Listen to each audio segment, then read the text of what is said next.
18 years old, I rediscovered the books by Eric von Däniken.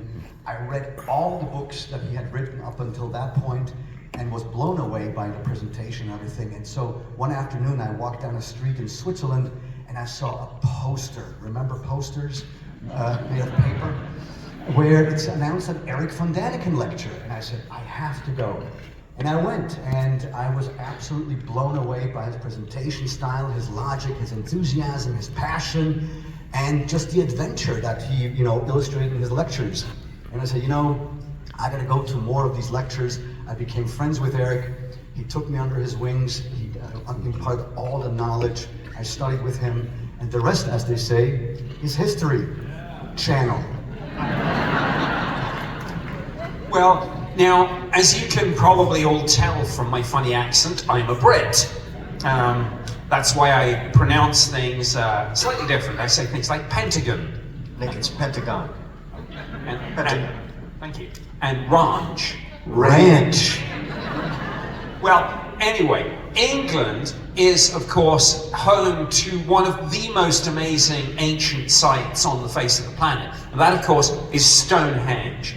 And you really have to see it in person to marvel at those massive blocks and wonder how they were transported and then erected. Now, you've all traveled the world, you've visited multiple ancient sites, so I'm wondering, out of all those locations, which ones strike you as being perhaps constructed with either the help of extraterrestrials, or maybe with technology derived from extraterrestrials? Yeah, and I'm really glad that we start with Stonehenge, because without a question, there are two ancient monuments, Stonehenge and the Great Pyramids of Giza. Those monuments are the two most recognizable ancient mysteries.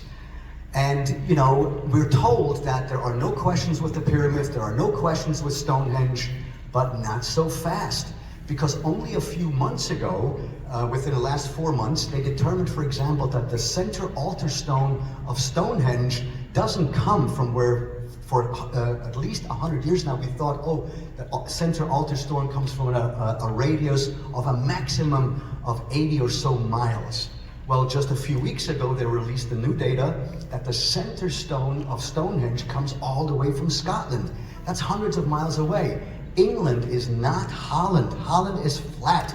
England has challenging terrain with hills, with mountains, with streams, with lakes, and so on and so forth. So Stonehenge is still a giant question mark.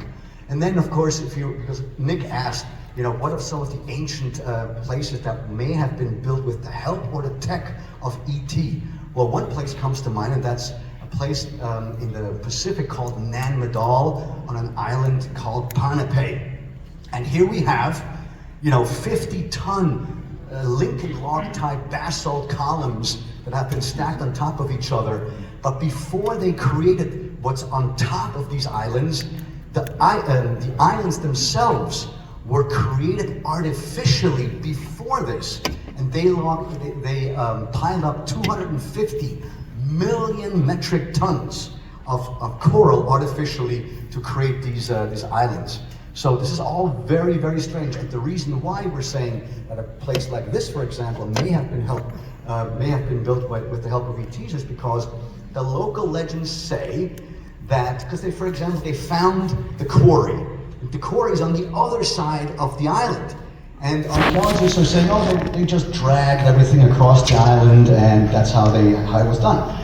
But the local legends say that these blocks were not moved across the island, but they were flown across the island by two gigantic roosters made of silver metal and glowing red eyes and smoke coming out of their mouth. Glowing flying roosters made of metal? Get out of here. That's misunderstood technology. So also Nan Madol, we still have more question marks. And as you see this picture here, and you'll see more in a moment, some of these walls are stacked 30, 35 feet high. We really don't understand without the use of modern technology how they were able to do this. It's really a mystery. And we know for a fact, as Giorgio mentioned, they were bringing these from the quarry site and somehow lifting these 50-ton Lincoln logs high up into the sky and moving them across the island. Yeah.